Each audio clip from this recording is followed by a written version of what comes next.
하나님의 말씀은 맛있습니다. 하나님의 말씀은 즐겁습니다. 하나님의 말씀은 생명과 행복을 줍니다. 500독 성경 통독 훈련원장입니다. 여수 살리는 교회 임기환 목사가 하나님의 말씀을 봉독하고 전하는 시간입니다. 함께 하시면 기적이 일어납니다. 알람을 설정하시고 들으시면 좋겠습니다. 본 방송은 유튜브에서 성경 통독 임기환 검색하시고 구독하시면 계속되는 하나님의 말씀 업데이트를 통해서 은혜 받으실 수 있습니다. 오늘은 이사야 18장을 봉독하고 말씀을 전하겠습니다.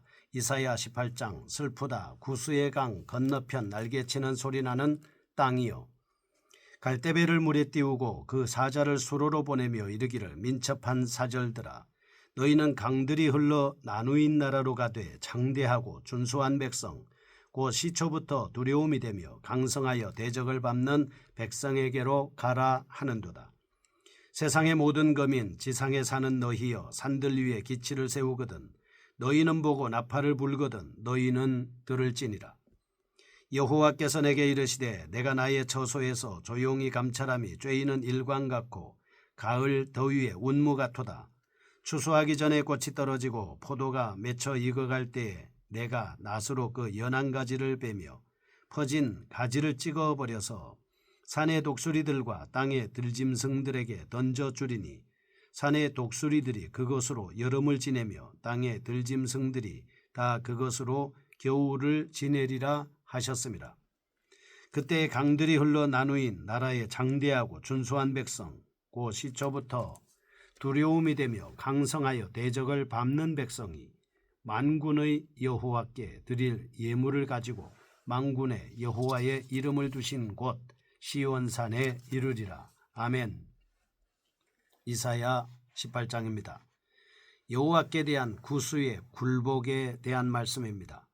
남왕국 유다의 북쪽에 위치한 다메섹과 북이스라엘에 대한 심판을 선포한 후에 이사야는 6번째로 유다의 남쪽에 위치한 구수에 대한 예언을 선포하고 있습니다.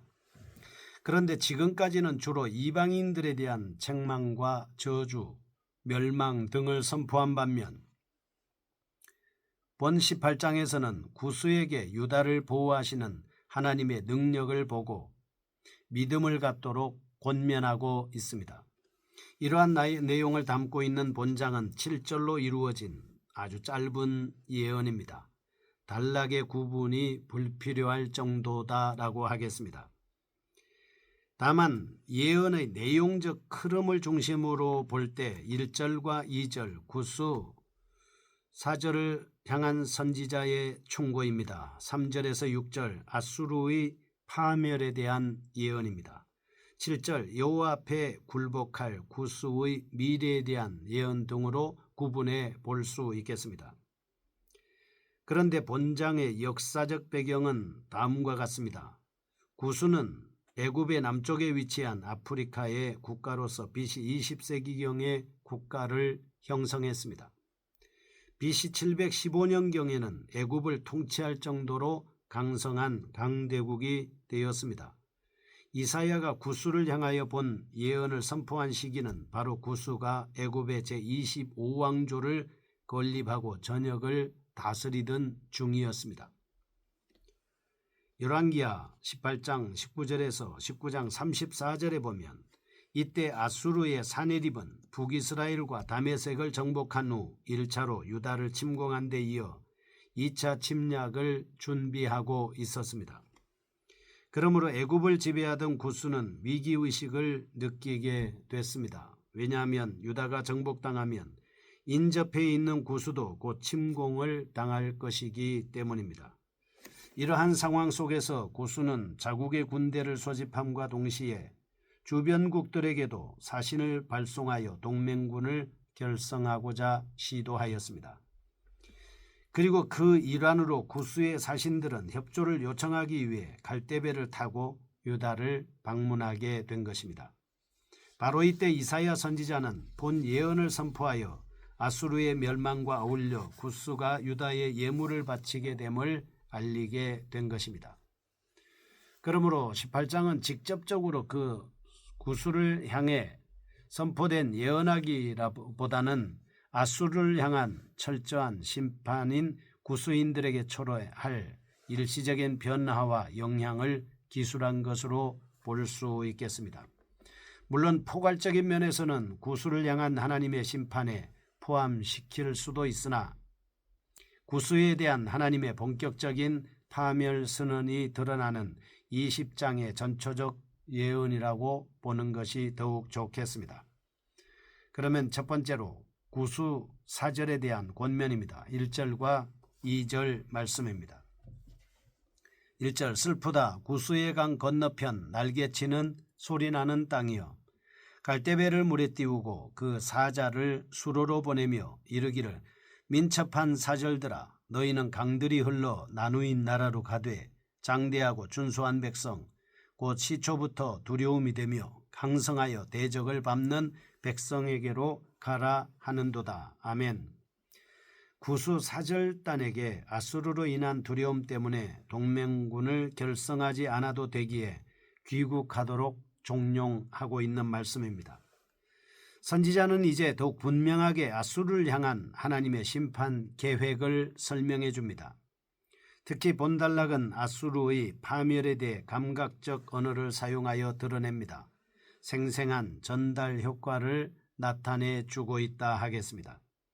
예를 들면 기호를 세움 3절, 나팔을 붐 5절, 꽃이 떨어지고 낫으로 가지를 찍어버림 등이 바로 그것입니다. 그런데 본서 기자는 아수르의 파멸을 세 단계로 나누어 설명하고 있습니다.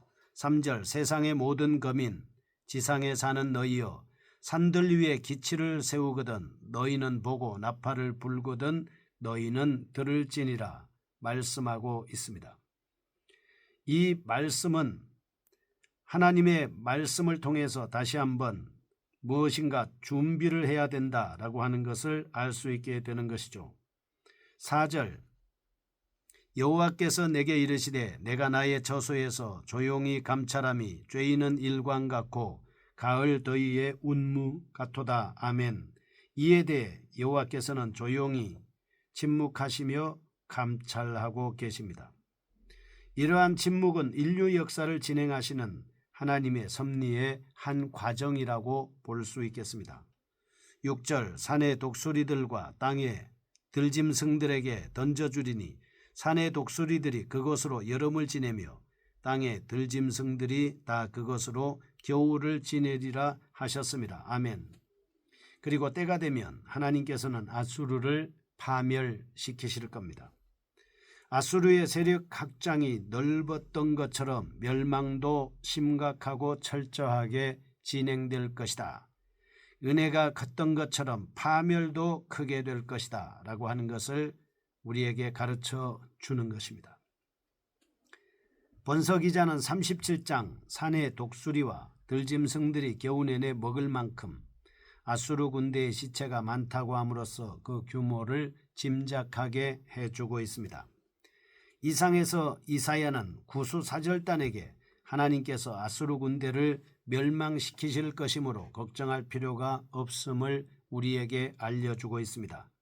이처럼 하나님은 교만한 악인의 융성을 저지함으로써 의인들에게 참 소망을 갖도록 우리에게 가르쳐주고 있습니다. 그 다음에 세 번째 7절입니다. 여호와 앞에 극복할 구수의 미래에 대한 예언의 말씀입니다. 7절 그때 강들이 흘러 나누인 나라의 장대하고 준수한 백성 곧 시초부터 두려움이 되며 강성하여 대적을 밟는 백성이 만군의 여호와께 드릴 예물을 가지고 만군의 여호와의 이름을 두신 곳 시온산에 이르리라. 아멘. 3절에서 6절까지의 말씀이 아수르의 파멸을 예언한 선지자는 여기서 구수인들이 결국 여호와께 드릴 예물을 가지고 예루살렘을 방문하게 된다고 말씀하고 있습니다. 구수인의 이러한 태도 변화는 이사야의 예언대로 하나님께서 히스기야의 기도를 들으시고 아수르 왕 사네립이 이끄는 18만 5천의 군사를 몰살시키심으로써 아수르의 위험에서 다윗의 집과 남쪽 나라들을 건져냈기 때문입니다. 역대하 32장 23절에는 본서의 성취 기사가 여러 사람이 예물을 가지고 예루살렘에 와서 여호와께 드리고 또 보물을 유다왕 히스기야에게 드린지라. 이후부터 히스기야가 열국의 눈에 존귀하게 되었더라 라고 기록되어 있습니다.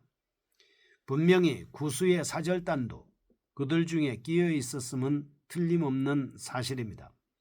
이와 같이 선지자가 예언한 대로 구스와 유다 주변의 나라들이 각각 예물을 가지고 여호와의 시온으로 올라오게 되는 것은 2장 2절에서 4절에 말씀하고 있는 대로 열방이 여호와의 전이 있는 산 시온으로 그 진리의 도를 배우기 위해 모여들 것에 대한 1차적인 성취다라고 볼 수 있겠습니다.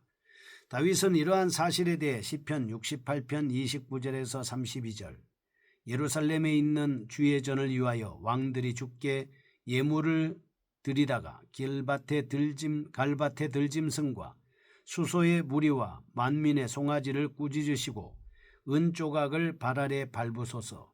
그가 전쟁을 즐기는 백성을 흩으셨도다. 고관들은 애굽에서 나오고 구스인은 하나님을 향하여 그 손을 신속히 들리로다. 땅의 왕국들아 하나님께 노래하고 주께 찬송할지어다. 아멘. 결국 본 단락은 하나님께서 다윗의 집을 영화롭게 하시고 열방이 그 영광스러운 은혜의 그늘 아래에서 쉼을 얻게 될 것이라는 것을 단편적으로 말해주고 있는 부분입니다. 이처럼 시온은 선지자의 눈에 그리스도교의 선교적 세계주의의 원상이었음을 보여주고 있습니다. 이러한 유다의 영광은 신약시대에서는 교회가 얻게 될 영광으로 연결되고 있습니다. 이상과 같은 18장에서 우리는 아수르를 심판하시는 여호와의 섭리를 통해 하나님 나라의 영광을 위해 일하시는 하나님의 능력과 은혜를 체험할 수 있게 됩니다. 아울러 세계 만민을 그 은혜 아래로 부르시는 하나님의 자비의 손길을 또한 보게 되는 것입니다. 또한 포도나무 때문에 비유된 아수르의 패망 예언을 통해서 포도원 농부이신 여호와께서 모든 불순종자 곧 하나님의 통치에 불순종하거나 거스르는 자를 제하신다는 사실을 새롭게 깨닫게 되는 것입니다. 그러므로 우리는 하나님의 섭리를 확신하고 어떤 세력 앞에서도 두려워하지 말고 담대히 복음을 전해야 합니다. 바른 신앙의 열매를 맺어야 한다라고 하는 것을 알 수 있겠습니다. 18장 나오는 말씀, 여호와께 대한 구스의 굴복에 대한 말씀을 다시 한번 살펴보겠습니다. 1절 슬프다 구스의 강 건너편 날개치는 소리나는 땅이여. 2절 갈대배를 물에 띄우고 그 사자를 수로로 보내며 이르기를 민첩한 사절들아 너희는 강들이 흘러 나누인 나라로 가되 장대하고 준수한 백성 곧 시초부터 두려움이 되며 강성하여 대적을 밟는 백성에게로 가라 하는도다. 세상의 모든 거민 지상에 사는 너희여 산들 위에 기치를 세우거든 너희는 보고 나팔을 불거든 너희는 들을지니라. 여호와께서 내게 이르시되 내가 나의 처소에서 조용히 감찰함이 쬐이는 일광 같고 가을 더위의 운무 같도다. 추수하기 전에 꽃이 떨어지고 포도가 맺혀 익어갈 때에 내가 낫으로 그 연한 가지를 베며 퍼진 가지를 찍어버려서 산의 독수리들과 땅의 들짐승들에게 던져주리니 산의 독수리들이 그것으로 여름을 지내며 땅의 들짐승들이 다 그것으로 겨울을 지내리라 하셨습니다. 그때 강들이 흘러 나누인 나라의 장대하고 준수한 백성 곧 시초부터 두려움이 되며 강성하여 대적을 밟는 백성이 만군의 여호와께 드릴 예물을 가지고 만군의 여호와의 이름을 두신 곳 시온산에 이르리라. 아멘. 하나님의 말씀을 통해서 다시 한번 모든 인생들이 하나님 앞에 굴복할 것이라는 사실을 깨달아 알 수 있게 하여 주심을 감사합니다. 주님에게 복종하는 자세로 살게 하여 주시옵소서. 예수님의 이름으로 기도합니다. 아멘. 여수 살리는 교회 임기환 목사였습니다. 지금 극동방송을 듣게 하세요. 기적이 일어납니다. 우리는 지금 생명을 전하고 있습니다.